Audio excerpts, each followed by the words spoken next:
আমি আজকে আপনাদেরকে 1 কেজি গরুর মাংস 1 কেজি পোলার চাল দিয়ে বিরিয়ানি রান্নার রেসিপি দেখাবো। প্রথমে আমি 1 কাপ টক দই নিয়েছি। এখানে নিয়েছি 3 টেবিল চামচ আদা বাটা, 3 টেবিল চামচ রসুন বাটা, পেঁয়াজের পরিমাণটা একটু বেশি, স্বাদ মতো লবণ, 1 চামচ মরিচের গুঁড়া, পেঁয়াজের বেরেস্তাটা একটু গুঁড়ো করে দিব, তারপরে দিয়ে দিব সয়া সস। এবার আমি সমস্ত উপকরণটা হাত দিয়ে ভালোভাবে মেখে নিব, ম্যারিনেট করে নিব আর কি। পুরোটাকে ভালোভাবে সুন্দরভাবে হাত দিয়ে মাখাতে হবে। হাত দিয়ে মাখানো শেষ, তারপর এখন আমি চুলায় বসিয়ে দিব।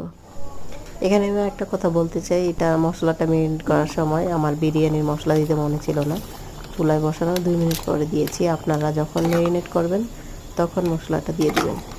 এবার আমি মশলা থেকে যে পানি বের হয়েছে এটাই লো টু মিডিয়াম আঁচে রেখে মাংসটাকে কষিয়ে নেব মানে পুরোপুরি রান্না করে নিব আর কি। তো এই যে কষানো হয়ে গেছে, এখন আমি চুলায় একটা প্যান বসিয়ে দিয়েছি। এর মধ্যে তেজপাতা, দারচিনি, এলাচ দিয়ে দিয়েছি। পেঁয়াজটা যখন ভাজা ভাজা হয়ে যাবে তখন আমি এর মধ্যে পানি দিয়ে দিব। পানির পরিমাণ মতো দেওয়ার পরে এখানে আমি দুধ দিয়েছি 1 কাপ, দিয়েছি স্বাদ মতো লবণ আর হাফ চা চামচ চিনি দিয়েছি। এই পর্যায়ে পানিটা যখন কাঁচামরিচ দিয়ে দিয়েছি, পানি বলক আসলে আমি পোলার চাল দিয়ে দিব। পোলার চালটা যখন 50% হবে তখন আমি গরুর মাংসটা দিয়ে দিব।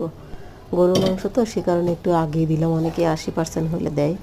তো এই যে দেখেন, এভাবে ভালোভাবে নেড়ে চেড়ে আমি 15-20 মিনিটের মতো দমে রেখেছিলাম লো আছে। দেখেন কি সুন্দর ঝরঝরা হয়েছে। ভিডিওটি ভালো লাগলে আমার চ্যানেলটি সাবস্ক্রাইব করবেন প্লিজ।